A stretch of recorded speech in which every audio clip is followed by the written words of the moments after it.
tindak potensi ya, angkanya 349. Tadi kalau kita membangun perumpamaan 20% aja atau 10% aja ada 30 triliun lebih. Ini angka yang luar biasa besar. Dan saya tidak yakin kalau rapat kita malam hari ini bisa membuat semua hal terkait dengan soal itu menjadi terang benderang. Saya tidak yakin karena memang ada pihak-pihak yang juga kita perlu minta dan dengar keterangannya terkait dengan soal ini.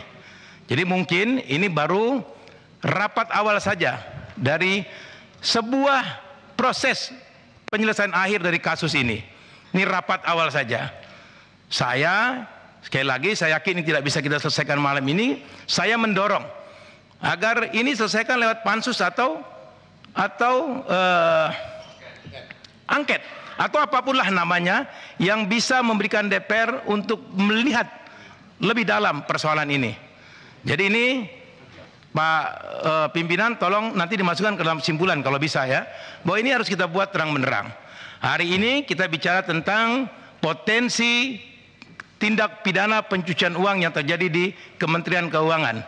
Setelah ini berdasarkan laporan PPATK ada juga indikasi tindak pidana pencucian uang yang terjadi di tempat lain yang TPA-nya sudah terang benderang. Misalnya dari perjudian, dalam laporan kemarin ada 81 triliun. Ini juga sebuah angka yang nggak kecil dan saya kira juga kita harus bersikap yang sama terhadap soal ini.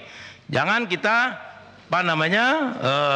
pilih-pilih mana yang bisa, mana yang tidak. Saya kira semuanya saja.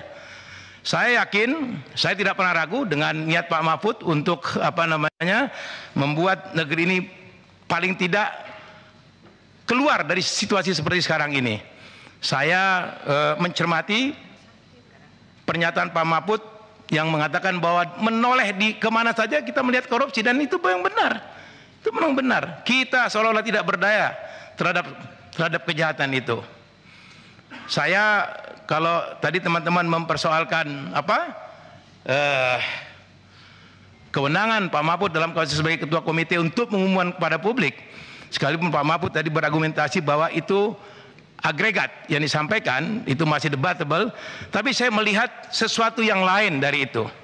Saya sesungguhnya melihat bahwa apa yang disampaikan Pak Mahfud itu merupakan refleksi dari keputusasaan beliau pada proses penegakan hukum di negeri ini.